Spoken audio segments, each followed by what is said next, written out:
Parlons maintenant des adolescents de 15 à 17 ans. Ils sont de grands consommateurs de ces produits-là, des boissons sucrées.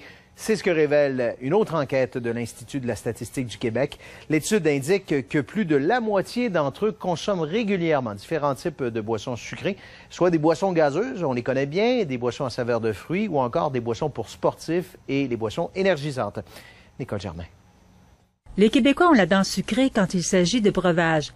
L'Institut de la statistique révèle que 4 sur 10 en consomment régulièrement de 2 à 6 portions par semaine, jusqu'à une fois ou plus par jour. La communauté scientifique parle alors de consommation chronique. Ce qu'on apprend de l'étude de la statistique qui est très intéressante, c'est que ça ne vient pas tout seul, la surconsommation de boissons sucrées.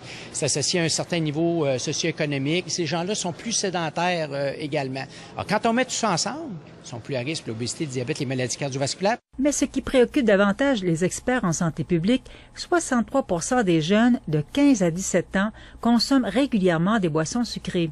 Là où on est beaucoup inquiet, c'est la surconsommation des boissons énergisantes, où là, il y a non seulement du sucre, mais il y a aussi de la caféine et des substances qui, lorsque c'est souvent combiné aussi à de l'alcool, ont des effets délétères sur la santé. L'étude révèle par ailleurs que la consommation régulière de boissons sucrées atteint 52% chez les hommes contre 30% chez les femmes.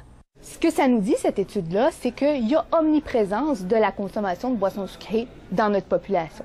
Donc, c'est l'urgence d'agir et de dire on a besoin de sensibiliser les Québécois. Le message qu'on souhaite envoyer à la population, c'est pas de bannir ces boissons-là, mais il faut que ce soit sur l'écran radar la surconsommation chronique des boissons sucrées. Même si la consommation de boissons sucrées au Canada a connu une légère baisse depuis 2010 selon d'autres études, les experts croient que ces nouvelles données démontrent l'importance d'investir davantage dans les campagnes de prévention.